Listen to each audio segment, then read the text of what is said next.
पेशावर के मरकज़ी बाज़ार सदर में मोबाइल प्लाजे के अंदर आग पर तकरीबन 14 घंटे बाद काबू पा लिया गया है। रेस्क्यू 1112 के तर्जुमान बिलाल फैज़ी के मुताबिक आग की इत्तला तकरीबन गुज़श्ता शब 12:45 पे इनको मिली थी और रेस्क्यू की टीमें इसके बाद यहाँ पे पहुँची थी और तकरीबन 14 घंटे के बाद आग पर काबू पा लिया गया है। ये प्लाज़ा आपको जो नज़र आ रहा है बिल्कुल सामने, अभी भी इससे आपको धुआं उठता हुआ जो है वो नज़र आ रहा है।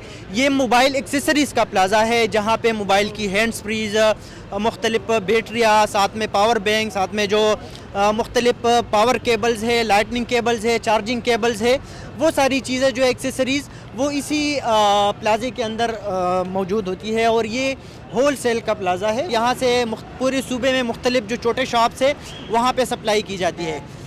यहाँ पे हमने कुछ दुकानदारों से भी बात की और उनके मुताबिक इसके अंदर तकरीबन 200 के करीब छोटे शॉप्स हैं, मुख्तलिफ काउंटर जिन्होंने रखे हुए हैं और वहाँ पे मुख्तलिफ जो एक्सेसरीज़ है मोबाइल वो यहाँ पे फ़रोख्त की जाती है। अभी जो आपको नज़र आ रहा है आग पर काबू पा लिया गया है, लेकिन अभी भी जो कूलिंग फेज़ है वो जारी है।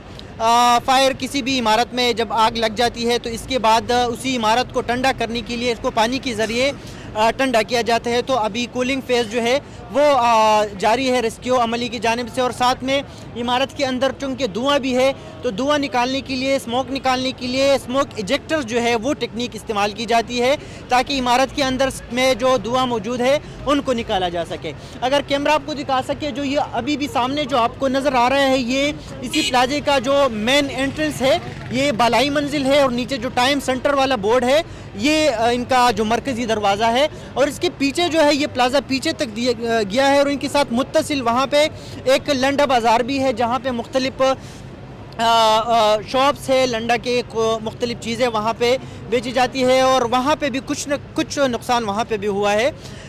दुकानदारों के मुताबिक करोड़ों रुपए का नुकसान यहाँ पे हुआ है और बाज़ दुकानदारों ने ये भी बताया कि कुछ कैश जो नकदी है वो भी इनकी शॉप में मौजूद थी और वो भी जलकर राख हो गई है।